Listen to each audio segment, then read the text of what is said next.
দেখা যায় অনেক সময় মা বোনদেরকে কিংবা পুরুষদেরকে জিনে আক্রমণ করে, জিন। আচ্ছা আচ্ছা তো জিনকে যখন রুকিয়া করা হয়, তখন ওই রুগীকে যখন রুকিয়া করা হয়, তখন জিন কথা বলে। তো দুষ্ট জিন যখন বলে যে আমাকে বিভিন্ন কবিরাজ কিংবা কোনো মহল থেকে আমাকে পাঠানো হয়েছে এই রুগীকে না খাইয়ে বুকে বান মেরে কষ্ট দিয়ে হত্যা করার জন্য। রুকিয়াকারী রাখি যখন রুকিয়া করে, তখন ওই জিন কথা বলে রুগীর মাধ্যমে, বিভিন্ন ধরনের ফোর্স ক্রিয়েট করে, চোখের অঙ্গভঙ্গি বিভিন্ন ধরনের দেখায়, রাগান্বিত ভাব দেখায়, দেখাই সে স্বীকারোক্তি দেয় আমাকে। তো অনেক সময় বলে যে আমি বিধর্মী, ইহুদি, বিভিন্ন ধরনের ঠিক আছে। যে খারাপ প্রকৃতি। তো এটা আসসালামু হলো আলাইকুম মূল। ওয়া রাহমাতুল্লাহি ওয়া বুঝেছি। আসসালামু আলাইকুম ওয়া রাহমাতুল্লাহি ওয়া বারাকাতুহু। আলহামদুলিল্লাহি রাব্বিল আলামিন ওয়াস সালাতু ওয়াস সালামু আলা আশরাফিল আমবিয়া ওয়াল মুরসালিন নবিয়িনা ওয়া রাসূলিনা মুহাম্মাদিন ওয়া আলিহি ওয়া আসহাবিহি আজমাইন আম্মা বা'দ। قال الله تعالى فاسألوا أهل الذكر إن كنتم لا تعلمون। কোনো বিষয় না জানা থাকতে গেলে সেটা তোমরা আহলে ইলম যাদের কাছে জ্ঞান আছে তাদেরকে জিজ্ঞেস করো। তো এই বিষয়ে বলা হয়েছে শিফাউল সুআলু, না জানলে প্রশ্ন কর। তো প্রশ্নোত্তর পর্ব এটা এসেছে, যে প্রশ্নটা হলো আমাদের সামনে যে জিনের আক্রমণ হয়। এই জিনের আক্রমণটা এটা সত্য, কিন্তু এটা তারা যে শয়তান তারা জাদুও করে। কিন্তু যারা মুয়াহিদ তারা এই বিষয়গুলো থেকে একটু সতর্ক থাকবে। তারা নিজে যদি সকাল সন্ধ্যা পঠিতব্য যে দোয়াগুলো রয়েছে, যেমন প্রত্যেক সালাতের পরে আয়াতুল কুরসি আছে, কুল আল্লাহ কুল আউযুল ফালাক কুল আউযুল বিন নাস যদি পড়ে প্রত্যেক সালাতের পরে, এবং আরো হাদিসে রয়েছে সকালবেলা 3 বার, বিকালবেলা 3 বার। কত হলো? 5 আর 3 দিয়ে 6, 5 আর 6 11, শোয়ার সময় 3 বার, 14 বার। দিনে রাতে যদি 14 বার যদি এই সূরাগুলো যদি পড়ে, তো জিন শয়তান যত বড় জাদুকর হোক কিছু করতে পারবে না তাকে। আমলটা ঠিক রাখতে গেলে, আর শয়তান ওই যে ভর করে, কখনো ভর করে যা কিছু বলে এগুলো শয়তান সব মিথ্যা বলে। আল্লাহ রাসূল সাল্লাল্লাহু আলাইহি ওয়াসাল্লাম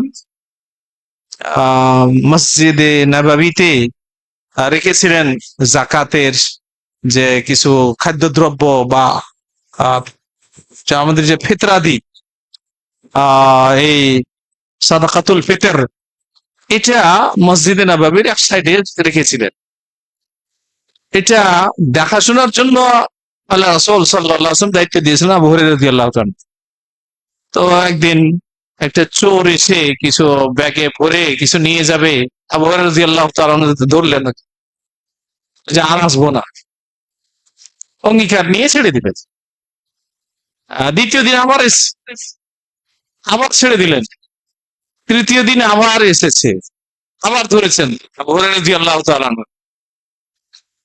তো আবু হুরায়রা রাদিয়াল্লাহু তাআলা আজকে আর ছাড়বেন না, বলছে যে আমি তোমাকে একটা ইলম শিখিয়ে দেবো। ও জানছিল যে আবু হুরায়রা রাদিয়াল্লাহু তাআলা ইলমের প্রতি খুবই দুর্বল। তো ঠিক আছে, শিক্ষা দাও। বললো যে আয়াতুল কুরসি পাঠ করলে ওই বাড়িতে আর শয়তান আক্রমণ করবে না, শয়তান সেখানে আসবে না। সকালে তিনি আল্লাহ রাসূল সাল্লাল্লাহু আলাইহি ওয়াসাল্লামের কাছে গেছেন। আল্লাহ রাসূল সাল্লাল্লাহু আলাইহি ওয়াসাল্লাম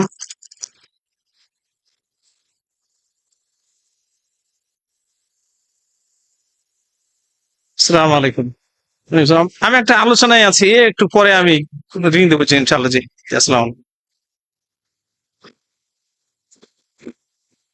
আল্লাহ রাসূল সাল্লাল্লাহু আলাইহি ওয়াসাল্লাম জিজ্ঞেস করলেন, আবু হুরায়রা তোমার চোরটা কই? আল্লাহ রাসূল যে এই খবর আমাকে একটা জিনিস শিখিয়ে দিয়েছে, ওটা বলাতে আমি ছেড়ে দিয়েছি। কি? যে আয়াতুল কুরসি পাঠ করলে ওই বাড়িতে শয়তান আর আক্রমণ করবে না, যে আল্লাহ রাব্বুল আলামিনের হেফাজতে থাকবে। আল্লাহ রাসূল সাল্লাল্লাহু আলাইহি ওয়াসাল্লাম বললেন যে তোমাকে সে সত্য কথা বলেছে, ওয়া কাযুবুন, কিন্তু সে মিথ্যুক। শয়তান এরা মিথ্যা বলে যে অমুক আমাকে পাঠিয়েছে, তার মানে এদের মধ্যে ফাটল ধরে যায়। হয়তো অমুক ব্যক্তি যে জাদু জানে না, তার দিকে নিসবত করে দিয়েছে, এমনটাও হতে পারে। বা একটা ফুফার দেয় যে অমুকের সাথে মানে দ্বন্দ্ব লেগে যায়, এজন্য শয়তান মিথ্যাও বলে। এই কথাগুলোর উপরে বিশ্বাস করা যাবে না, বরং যেগুলো রুকিয়া রয়েছে শারঈ, শুধু পড়ে ফু দিবে। বা হাদিসে রয়েছে একটা যে আল্লাহ রাসূল সাল্লাল্লাহু আলাইহি ওয়াসাল্লাম পানি দিয়েছেন, যে জমজম পানি আছে, তো পানিতে ফু দেওয়া যায়, তেলে, তো এর উপর কিয়াস করে তেলেও ফু দেওয়া যায়, এতটুকু পারা যায়। কিন্তু তার মাথায় হাত দেওয়া, তার গায়ে হাত দেওয়া ইত্যাদি এগুলো শারআন না জায়েজ, হারাম, এগুলো করা যাবে না। শারঈ শরীয়ত সম্মত যে রুকিয়া গুলো রয়েছে করা যাবে, কিন্তু আহ এমন কিছু বাড়াবাড়ি যে তাবিজ দেওয়া বা আরো কিছু করা ইত্যাদি, এমনটা না। আল্লাহ যেন এমন বিষয় থেকে হেফাজত করুন। আর একটা জিনিস দেখবেন আপনারা, যেখানে কোরআন সুন্নাত তাওহীদের অনুসারী, সেখানে শয়তান বেশি আক্রমণ করে। ওদেরকে জিন ধরে না, ভূত ধরে না, ধরে কাদেরকে? যারা একটু ঢিলমিল, আমলটা দুর্বল, ও তাকে তার উপর আক্রমণ করে ওকে আরো শিরিক করাবে, শিরিক বেদাত করাবে। এই জন্য শয়তান, এই যে এটা একটা পথ, এটা শয়তানি পথ রয়েছে, তাই এটা থেকে আল্লাহ যেন হেফাজত করেন। আর সকাল সন্ধ্যা যে পঠিত দোয়াগুলো রয়েছে, এগুলো যে আমরা পাঠ করি, আয়াতুল কুরসি পাঠ করি, সূরা বাকারা তিলাওয়াত করি, আল্লাহ হেফাজত করবেন জি ইনশাআল্লাহ। জি, পরবর্তী প্রশ্ন, শুধুমাত্র সালাত পড়ে ভালো মানুষ হয়ে সমাজে চললে দেখি কোনো সমস্যা নাই, সালাত পড়ে ভালো মানুষ হয়ে সমাজে চললে কোনো সমস্যা নাই। শুধু সাত না, এখানে রয়েছে একটা, যে ইসলামে রয়েছে আওয়ামির ও নাওয়াহি, কিছু আদেশ, কিছু নিষেধ, দুটাই মানতে হবে। আমি আদেশটা মানলাম, নামাজ, রোজা, হজ, যাকাত এগুলো ঠিকই করলাম, বড় মুত্তাকি, জুমার দিনে 11টায় এসে এখানে হাজির হলাম, কিন্তু ওদিকে সুদ খাই, এটা চলবে না। মিথ্যা কথা বলে, এটা চলবে না। যেমন আওয়ামির রয়েছে আদেশ, অনুরূপ রয়েছে নিষেধ, নিষেধটাও মানতে হবে। আপনি যত এখানে একটা ব্যাগে যদি নিচে যদি ফুটা থাকে, আপনার একটা বস্তাতে যদি নিচে দিকে যদি ফুটা থাকে, তা আপনার বস্তায় চাউল থাকবে? আপনি যতই ভরেন কি খালি হয়ে যাবে। আপনি এদিকে যতই নেকি করেন, ওদিকে কি খালি হয়ে যাবে। তো এই জন্য নাওয়াহি থেকে, পাপের কাজ থেকে বাঁচতে হবে, নিষিদ্ধ থেকে বেঁচে থাকতে হবে, এবং যা আদেশ করা হয়েছে নামাজ, রোজা ইত্যাদি, এটা এটা আছে যে ফরজটা খুব কঠিন ভাবে ধরতে হবে, জামাতে নামাজ পড়তে হবে। নফলে যদি কোনো ত্রুটি হয়ে যায়, ছুটেও যায়, এটা মাফ আনবো, কিন্তু তাও তার উপরে মুআযাবাত, মানে সর্বদা তার উপরে আমল করার চেষ্টা করতে হবে। জি, প্রশ্নের বাকি অংশ বাকি আছে, প্রশ্ন আরো বাকি আছে আর কি। জি। সালাত পড়লে সমস্যা নাই, তাওহীদের দাওয়াত দিলে সমাজে অনেক মানুষ অপছন্দ করে, তাওহীদের দাওয়াত দিলে মানে সমাজের অনেক মানুষ অপছন্দ করে। না, এটা হচ্ছে যে একটা ডাক্তার, ডাক্তার ভালো বুঝবে যে রোগীকে কি দিতে হবে। ডাক্তার ভালো বুঝে যে তাকে কি, আর ওষুধ মেডিসিন অত মিষ্টি হয় না, সব মিষ্টি হয় না, তিতাও হয়। তো তিতা হলেও যা রয়েছে এখানে বলা হয়েছে সেটা যেন মেনে চলে। তাওহীদের কথা এটা বলতেই হবে মানুষকে। আম্বিয়া ও রসুল তারা এসেছিলেন কার জন্য? তারা নিজে আমল করে চলে যেতেন, পারতেন না? কিন্তু এটা সব জায়গায় এটা একটা পরিস্থিতির উপরে লক্ষ্য করে, যেমন আসহাবে কাহাফ, ওই সময় যে বাদশা ছিল, মানে মানুষকে বাধ্য করতো শিরিক করতে, তখন তারা পালিয়ে কিন্তু নিজের তাওহীদ হেফাজত করেছেন। আসহাবে কাহাফের ঘটনা, গর্তে আল্লাহ রাব্বুল আলামিন তাদেরকে ওখানে ঘুম দিয়ে দিলেন, তারা সেখানে ঘুমিয়ে থাকলেন 300 বছর, 309 বছর তারা ঘুমিয়েই থাকলেন, আল্লাহ হেফাজত করলেন তাকে। কিন্তু তাওহীদের কথা বলতে হবে, নিজে আমল করতে হবে, নিজের পরিবারকে, স্বামী স্ত্রী যদি একজন যদি ও শিরিক করে, তার স্বামী স্ত্রীর সমস্যা। এখন কিন্তু ওই ওই যুগের মতো, যে সেই যুগে কিন্তু মুসলিম ও কাফের বিবাহ অনুমতি ছিল, কিন্তু এখন কিন্তু নাই। ওয়ালা তানকিহুল মুশরিকাত হাত্তা ইউমিননা, তোমরা কোনো মুশরিকাকে বিবাহ করবে না, অমুসলিমকে বিবাহ করবে না, সেজন্য মুয়াহিদ হয়, তাওহীদবাদী হয়। এবং এই বিবাহটা করতে গিয়েও লক্ষ্য রাখবে যে মেয়েটা সঠিক আকীদার কিনা। একটু একটু কালো হলো, একটা সুন্দরী, কিন্তু একটা মুয়াহিদ তাওহীদের উপরে রয়েছে, তার রং সেরকম ফর্সা না। আল্লাহ রাব্বুল আলামিন বলছেন ওয়ালা আব্দু মুমিনুন খায়রুম মিন মুশরিকিন। আব্দু মুমিন, একটা মুমিন দাস একটা মুশরিক থেকে যে যতই সুন্দর হোক, তার থেকে এই মুমিন, এই যদি আফ্রিকার যদি কালো ব্যক্তি হয়, সে কিন্তু কিন্তু আমেরিকার মুশরিক থেকে কি উত্তম। তাই এখানে নিজের সন্তান নেওয়ার জন্য, কারণ যে তার মাধ্যমে সন্তানাদি আসবে, তারা যেন তৌহিদপন্থী হয়, দিনের উপরে চলে, এটা চেষ্টা করতে হবে। আল্লাহ যেন তৌফিক দান করেন। জি, ঠিক আছে। পরবর্তী প্রশ্ন, ভাড়া বাসায় থাকি, কিছু ব্যবসা করি, কোনোভাবে সংসার চলে, পরিবারের চাহিদা, জায়গা কিনা, বাড়ি করা ইত্যাদি আমার সমর্থে সম্ভব নয়। দুনিয়াবি এমন লোক লালসা থেকে বাঁচার উপায় কি? দুনিয়ার লোভ লালসা এটা মানুষের সকলের কাছে রয়েছে। আল্লাহ রাব্বুল আলামিন বলছেন ওয়া নাফসি ওয়া মা সাওয়াহা ফাআলহামাহা ফুজুরাহা ওয়া তাকওয়াহা কাদ আফলাহা মান যাক্কাহা ওয়া কাদ খাবা মান দাসসাহা। রাব্বুল আলামিন মানুষকে এই অন্তরে ভালো মন্দ দুটারই শক্তি দিয়েছেন। ভালো কাজ করার, মন্দ কাজ করার দুটারই শক্তি দিয়ে আল্লাহ রাব্বুল আলামিন আপনি ভালোর উপরে চাইতে গেলে ভালোর উপরে চলতে পারবেন, মন্দ গ্রহণ করতে গেলে মন্দ কি সেটাও গ্রহণ করতে পারবেন। দুটা আল্লাহ রাব্বুল আলামিন ক্ষমতা আল্লাহ দিয়েছেন। একটা মানুষ ছাদ থেকে লাফ দিতে পারবে, পারবে না? কিন্তু ছাদ থেকে লাফ দিলে কি হবে ওটা জানে না, জানে না, জানে, এই জন্য দিবে না।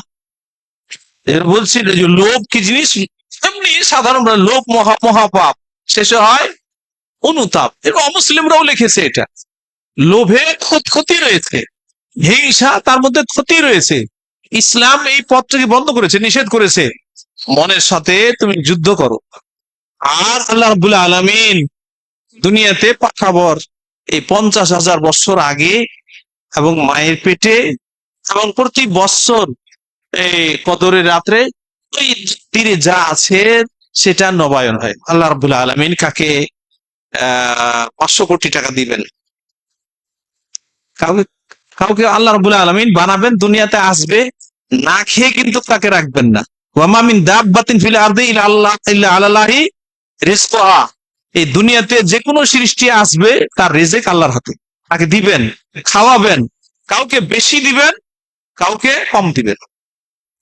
এটা পরীক্ষা, কাউকে দিয়ে পরীক্ষা করবেন, আর কাউকে কম দিয়ে দিবেন না এমনটা না, কম দিয়ে তার পরীক্ষা, যে সে এটার উপরে চলছে কিনা। আবার খেয়ে দিয়ে দুনিয়াতে চলছে, আমার কাছে সেটা আর সেই সম্পদ আসেনি, কিন্তু ছেলের তো আসতে পারে, তার ছেলের তো হতে পারে, কিন্তু মেহনত করতে হবে। লাকাদ খালাকনাল ইনসানা ফি কাবাদ।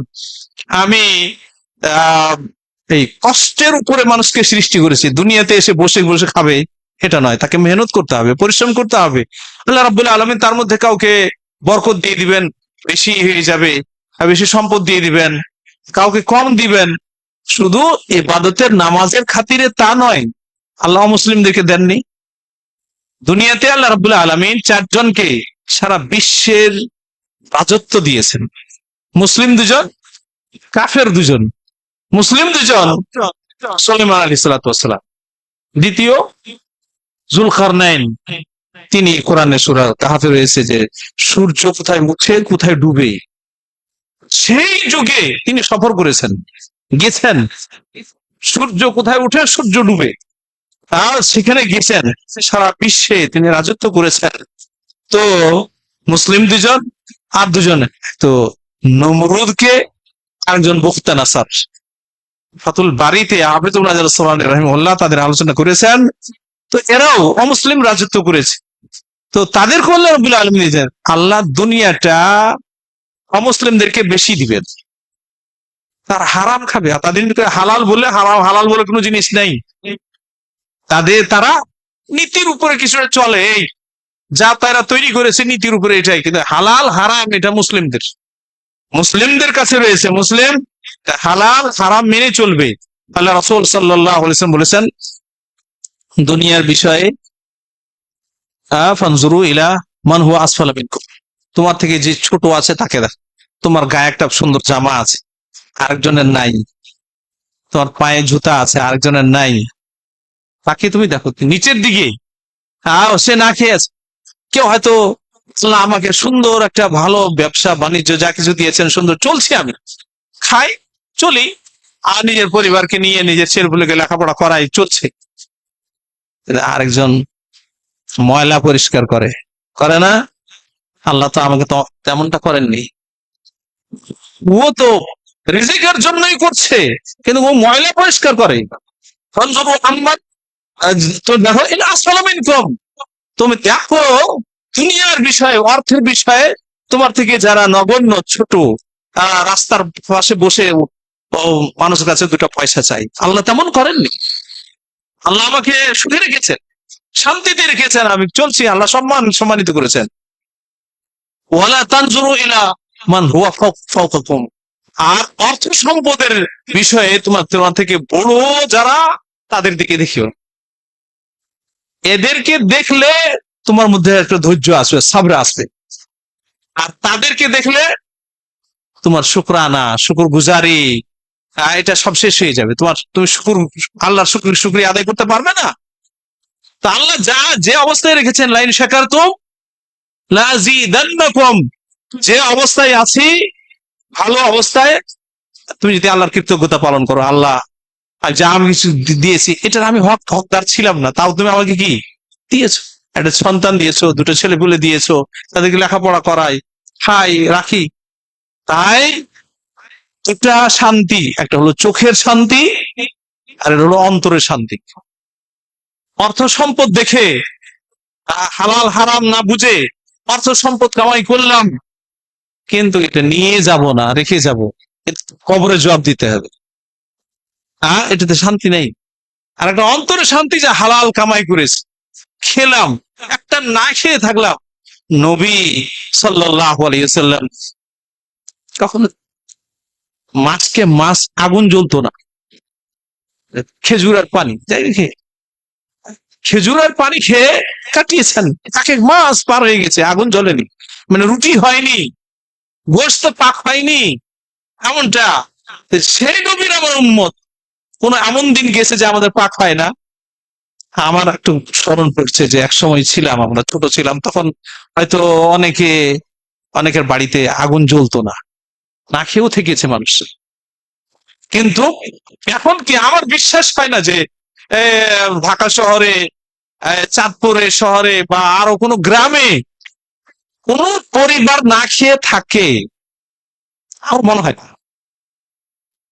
কিন্তু আমলটা সেই যুগে মানুষের যা ছিল এখন আছে, আমলগত দিক দিয়ে এটা আমাদের মধ্যে দুর্বলতা এসেছে। তাই আল্লাহ রাসূল সাল্লাল্লাহু আলাইহি ওয়াসাল্লাম বলেছেন যে আর্থিকগত দিক দিয়ে, অর্থগত দিক দিয়ে তোমার আরো ছোটদেরকে দেখো, আর বড়দেরকে দেখবে না। আর এলেমগত দিক দিয়ে বড়কে দেখো, আমি কি শিখলাম, আমি কোরআন তিলাওয়াত করলাম কিনা, জিকির আজকার করলাম কিনা, এটা বড়কে দেখো, উপরের দিকে রেখে দাও। আলেম, বড় আলেম তিনি, ওভাবে কিভাবে আমি হব, বড় দায়ী তিনি, বড় মুআল্লিম তিনি, তার মতো কিভাবে আমি হব? আল্লাহ রাসূল সাল্লাল্লাহু আলাইহি ওয়াসাল্লাম এদিকে উৎসাহিত করেছেন আমাকে, এদিকে লা হাসাদা ইল্লা ফিসনাতাইন, হাসাদ, হিংসা দুটি ছাড়া জায়েজ না। এটা হিংসা হলো কি, তিনি বড় আলেম, তিনি পেরেছেন, আমি পারবো না কেন, মানে এটা ঈর্ষা, এটা হিংসা না। হিংসা হলো তার কাছে যে সম্পদটা আছে ওটা যেন আমার কাছে চলে আসে, এটা হলো হিংসা। এটা না, আল্লাহ তাকে বড় আলেম বানিয়েছে, আমি কিভাবে হব, তার থেকে বড় আলেম কিভাবে হব, এটা জায়েজ আছে। আল্লাহ কাউকে অর্থ সম্পদ দিয়েছে, কিন্তু সে অর্থ সম্পদ দিয়ে কি দান করে, মসজিদ বানিয়ে দেয়, মাদ্রাসা করে দেয়, যেখানে দরকার হয়।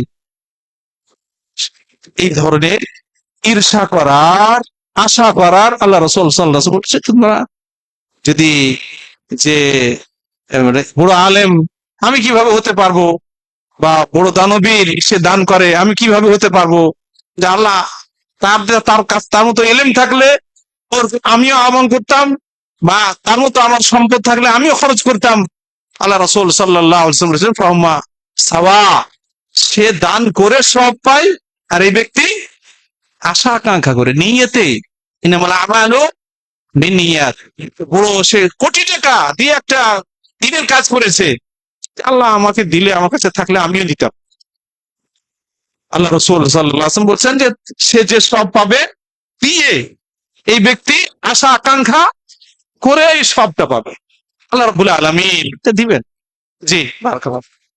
পরবর্তী প্রশ্ন, যে বর্তমানে পরীক্ষায় ফলাফল খারাপ হলে বাবা মা অতিরিক্ত বকাবকি করেন, মারামারি করেন এবং বলে থাকেন যদি এমন করতি এমন পড়তি তাহলে এমন হতো না। আর আমি আকীদার বই পড়েছি যে বাক্যে যদি ব্যবহার না করা, যে আন্না লাউ ইফতাহাত আমালের শয়তান, এগুলো কি এই বিষয়ে হচ্ছে যে পিতা মাতা সবাই চায় যে আমার সন্তান ভালো রেজাল্ট করুক, তার ভবিষ্যৎ জীবন যেন সুন্দর হয়, সবাই চায়। একটা রিক্সা চালায়, কিন্তু ও চায় যে আমার ছেলের যে আমার মতো যেন না হয়, ও যেন শিক্ষিত যেন হয়। সবাই চেষ্টা করে, সে চেষ্টা করার পরও যদি রেজাল্টে যদি আহ, ভালো না হয়, ভালো তো হওয়ার কথা যদি না হয়, তবে বকা দিতে হবে না, বকা দেওয়া যাবে না, তাকে আরো সুযোগ দেওয়া হবে। তবে ছেলের মধ্যে যেন ত্রুটি না থাকে, কোল পড়বে না, রেজাল্ট ভালো এমনটা না, এই হিসাবে বাবা মা তাকে একটু তিরস্কার করতে পারে, বলতে পারে যে তুমি লেখাপড়া করতে গেলে, এখন তো মোবাইলের যুগ হয়ে গেছে, বাচ্চারা খালি মোবাইল চাই, একটু সুযোগ পেয়ে গেলে বাবা মার মোবাইল গিয়ে নিয়ে ওটা দিয়ে পড়ে থাকে। তো বাবা মাকেও দেখতে হবে যে তারা যেন মোবাইল না পায়, লেখাপড়া করে। তার যা কিছু এখন তো স্কুলে কলেজে যা কিছু লেখাপড়া হয়, তার পাশাপাশি প্রাইভেট পড়তে হয়, ইত্যাদি সবগুলো যেন গার্জেনরা লক্ষ্য রাখে। আর এটা যে আকীদাগত দিক দিয়ে, আকীদার এটা ত্রুটি রয়েছে, আকীদাগত দিক দিয়ে এটা বলা যে তুমি এমনটা করলে তুমি ফেল হতে না, এটা জায়েজ আছে, সারান এটা জায়েজ আছে। কিন্তু আকীদাগত দিক দিয়ে আকীদার ত্রুটি, যে এটা না করলে যে সকল বিষয়ে রয়েছে আকীদার ত্রুটি রয়েছে, এমনটা যেন না বলে যে তুমি এমনটা আমি করলে এমনটা হতো না। যেমন রয়েছে, তুমি এখান থেকে মার্কেটে না গেলে তুমি অ্যাক্সিডেন্ট হতে না, এটা বলা যাবে না। আমি গাড়িতে না উঠতে গেলে অ্যাক্সিডেন্ট হতাম না। হ্যাঁ, গাড়িতে উঠেছো বিধায় কি অ্যাক্সিডেন্ট, এটা তো স্বাভাবিক বিষয়, এটা হয়ে যেতে পারে। আল্লাহ রাব্বুল আলামিন তার, কারণ যে এটা তাকদীর উপরে বিশ্বাস রাখতে হবে। কিন্তু ফলাফলের বিষয়টা লেখাপড়ার উপরে রয়েছে। তুমি লেখাপড়া করতে গেলে কি ফেল করতে না, এটা কমন বিষয়। এটার সাথে যে যেমন যে আছে লা তাকুলু লাউ, আল্লাহ রাসূল সাল্লাল্লাহু আলাইহি ওয়াসাল্লাম লাউ বলবে না, যে যদি এমন দরজা খুলবে না, ফাইনা লাউ তাফতাহু বাবা শয়তান। লাউ বলতে গেলে যদি এটা শয়তানের দরজা খুলে দেয়, তো রয়েছে আকীদাগত ত্রুটির বিষয়ে এটা বলা হয়েছে, এটা না জায়েজ। কিন্তু কিছু কিছু বিষয়ে এটা জায়েজ আছে, যে এমনটা তুমি পানিটা ঢেলে দিলে আগুনটা নিভে যেত, পানিটা ঢেলে দিলে তুমি পানিটা ঢালোনি বিধায় নিভাইনি, যদি তুমি পানিটা ঢালতে তো কি আগুনটা নিভে যেত। এমনটা কিছু বিষয় রয়েছে, এগুলো বলাতে কোনো অসুবিধা নেই, জায়েজ আছে, কিছু কিছু জায়েজ আছে। কিন্তু আকীদার যেখানে ত্রুটি রয়েছে সেই জায়গায় লাউ দিয়ে বা যদি দিয়ে কথা বলা যাবে না। জি, সাল্লাল্লাহু আলা নবিয়িনা মুহাম্মাদিন ওয়া আলিহি ওয়া সাহবিহি আজমাইন। আপনাদের সকলকেই ধন্যবাদ জ্ঞাপন করে, আমার আসতে হয়তো লেট হয়ে গেছে, আমি সফর করি না, কিন্তু তাফাজ্জুল হোসেন ভাই, ওনার ইখলাস, ওনার আন্তরিকতা, আপনাদের আন্তরিকতার, এর আগে এসেছিলাম বলে ফেলেছিলাম যে আসতে হবে বিধায় আর এখন বাধা আপনি করা, তারপরে আল্লাহ যদি নিয়ে আসে এখানে রিজিক রাখে তো ইনশাআল্লাহ হয়তো আসবো। আল্লাহ রাব্বুল আলামিন আমাদের আমার আসা যাওয়া এবং আমাদের এই খুতবা, নামাজ, বসা, আল্লাহ রাব্বুল আলামিন যেন এটাকে তাআত ও ইবাদত হিসাবে কবুল করেন। এবং আখিরাতে নাজারাতের ওসিলা ও জরিয়া বানান। এবং আপনারা আসবেন, লোকজনকে নিয়ে আসবেন। দ্বীনি শিক্ষার বিকল্প নেই।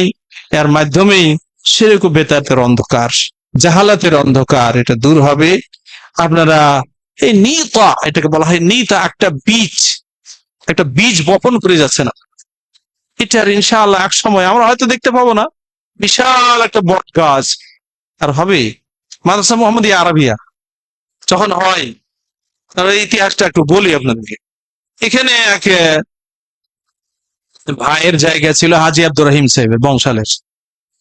তিনি স্বপ্নে দেখলেন যে এখানে একটা মসজিদ করো, তো মসজিদ করলেন। কিন্তু এখানে চৌরাস্তার পূর্ব সাইডে কোনো বাড়ি তখন ছিল না, মসজিদ করলেন, স্বপ্নে দেখেছেন। জুমার দিনে বংশাল থেকে 2-4 জন লোক, 15-20 জন লোককে ধরে নিয়ে আসতেন, নিয়ে এসে এখানে জুমা পড়তেন। এখানে নামাজ পড়ার লোক ছিল না, মুয়াজ্জিন আজান দিতে একজন রেখেছিলেন, আর একাই নামাজ পড়তো, কখনো হয়তো একজন পেতো। এইভাবেই এই জায়গাটাকে আবাদ করার জন্য তারা চিন্তা করলেন যে এখানে একটা বংশালে ছিল মাদ্রাসা, ওই মাদ্রাসাটাকে এখানে নিয়ে আসলো তারা, হেফজ বিভাগ এখানে। এখন যেটা মাদ্রাসা আছে এটাতে পানি ছিল, পুরোটাই পানিতে ডুবেছিল। যারা যে দেখেছেন 2001, 2, 3 তখনও ছিল। তো রব্বুল আলামিন তার মুরব্বীদেরকে আল্লাহ তৌফিক দিন, সেখানে জায়গা কিনে ছোট্ট পরিসরে টিনের একটা ঘর বানাবেন। ছোট্ট পরিসর একটা টিনের ঘর। 15-20 জন, এই আহমদুল্লাহ ত্রিশালী, আমাদের শেখ মোফাজ্জল সাহেব ইত্যাদি, এরা প্রথম বেচের ছাত্র। এরা ওই তখন ওখান থেকে এসে এখানে নিলেন। এখন কি কেউ ভাবতে পারবে ওই অবস্থা? টিনের ঘর, বংশালের লোক, তারা খুললেন টিনের ঘর একটা। আস্তে আস্তে আস্তে আস্তে এই জায়গায় আমরা আল্লাহ এই প্রতিষ্ঠানকে কবুল করলেন। আল্লাহ রাব্বুল আলামিন সেটা দেখেন যে সৌদি আরব আরো সব দেশে তারা মাদ্রাসাকে চিনে বিল্ডিং হিসাবে না। বিল্ডিং দেখলে এত পছন্দ হবে না, পুরাতন। আর বিল্ডিংটা হয়েছে, এটা তারা করেছেন ওইভাবেই। তার ভিত নেই, ফাউন্ডেশন নাই, এমনি 4 তলা 5 তলা হয়ে গেছে। তার উপরে আল্লাহর দয়া আছে। তো এটা এখন নবায়ন করার, তো বলছি যে প্রতিষ্ঠানে লেগে থাকতে গেলে, ইখলাস থাকতে গেলে আল্লাহ রাব্বুল আলামিন আসলুহু সাবিতুন ওয়া ফারউহা ফিস সামা, এখানে তার জড়টা এখানে, কিন্তু আলো, এর আলো বিভিন্ন জায়গায় ছড়াবে। কারণ যে এখানে যে ছেলেরা লেখাপড়া করে, এর প্রভাবটা কি মনে করেন এই বন্ডের ভিতরে থাকবে? গোটা দেশে যে যেখান থেকে আসবে, লেখাপড়া করে যাবে, এর আলোটা সব জায়গাতে ছড়াবে। তো আল্লাহ যেন এই মসজিদ, মাদ্রাসা, দ্বীনি খিদমাত আল্লাহ রাব্বুল আলামিন যেন কবুল করেন, আর এটা যেন নাজাতের ওসিলা ও জারিয়া বানান। ওয়া সাল্লাল্লাহু আলা নবিয়িনা মুহাম্মাদিন ওয়া আলিহি ওয়া আসহাবিহি আজমাইন। আসসালামু আলাইকুম ওয়া রাহমাতুল্লাহি ওয়া বারাকাতুহু।